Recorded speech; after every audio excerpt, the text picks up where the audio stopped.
After my freshman year of high school, I moved states. With my parents being split up, I moved with my mom, so once a month I would fly down to where I used to live and visit my dad. I would fly alone, seeing as I'm 16. When I got to the airport, I went to my terminal, waiting to get onto my flight. I looked up from where I was sitting to see a man staring at me. He wasn't shaggy or rough looking.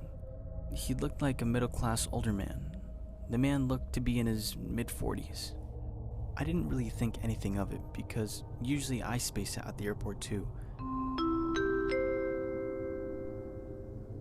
Good afternoon, passengers.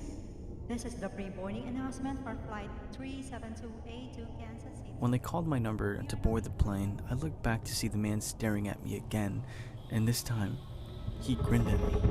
I was very uncomfortable at this point, but since there was free seating on this airline, I figured I would just sit in the very back, hoping he wouldn't follow me.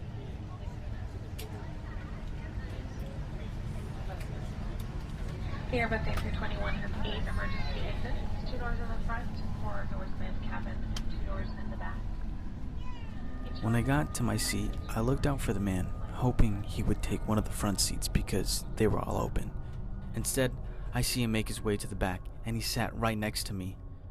I was near the window. The middle and aisle seat were both open, and you guessed it, he sat right in the middle seat.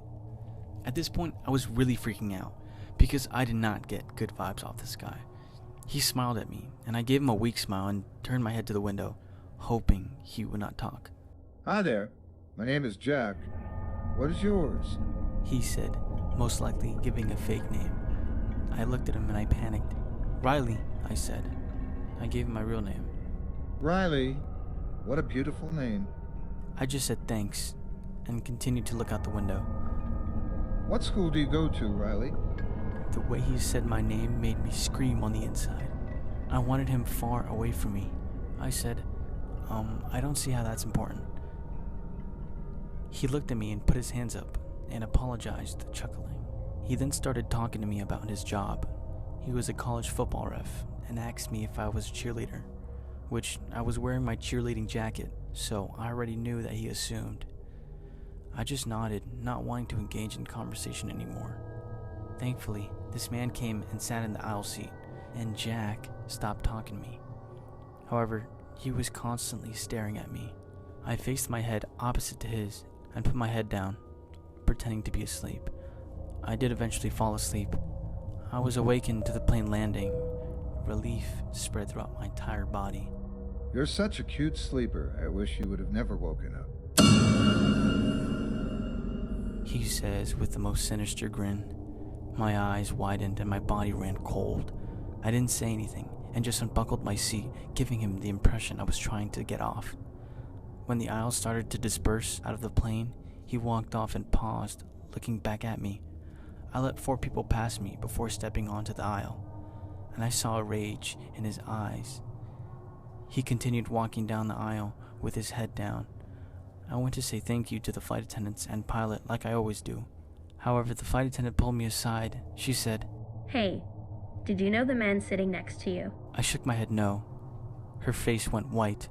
"When you fell asleep, he was taking pictures of you and telling us how cute his daughter was when she went to sleep. I was very puzzled because your body language was off." I asked if she could walk me down to the baggage claim, and she agreed since she had some time to kill. When we walked out of the plane and into the airport, Jack was standing there, waiting for me. She told me to keep walking, and I did. I ran into my dad's arms when I finally saw him. The man saw this and went the opposite direction. I don't know what his intentions were, but I am glad that I didn't have the chance to find out. I also realized that my school's initials were on my jacket, and we flew from where I live.